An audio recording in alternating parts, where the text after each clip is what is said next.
Well, now to the skies above Europe. Ryanair, the continent's biggest airline, has just reported after-tax profits of €663 million. That translates to $737 million for the 3 months to the end of June.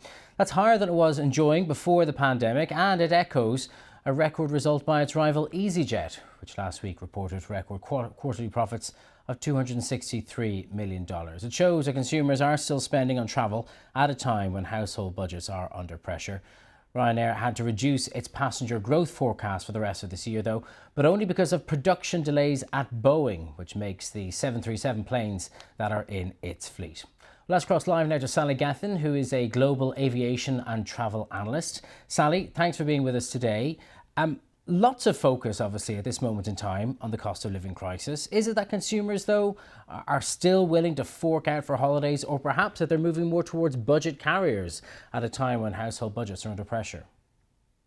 Well, in a financial climate as we have at the moment, Ryanair is well positioned because it's the leading low-cost carrier in Europe, and that's where people will focus their budgets on if they want to take a break.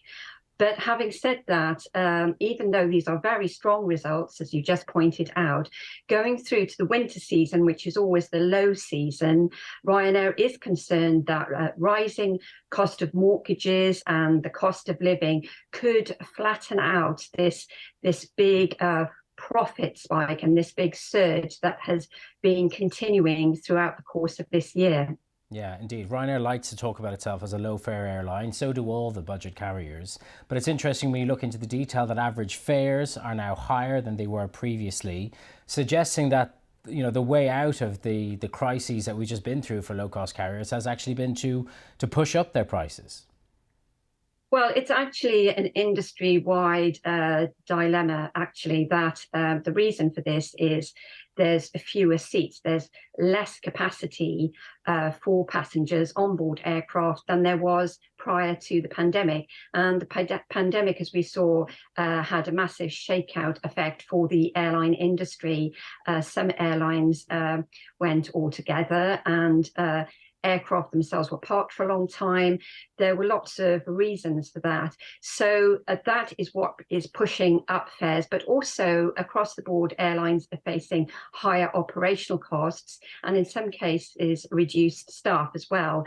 So we saw that EasyJet had a lot of problems, had to do a lot of flight cancellations earlier this month.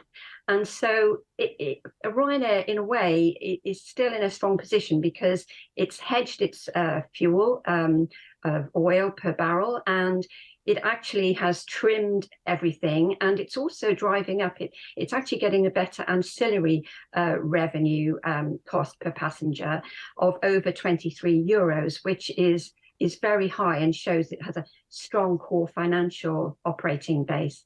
Okay, Sally Gethin, travel analyst, thank you very much for joining us with your thoughts today.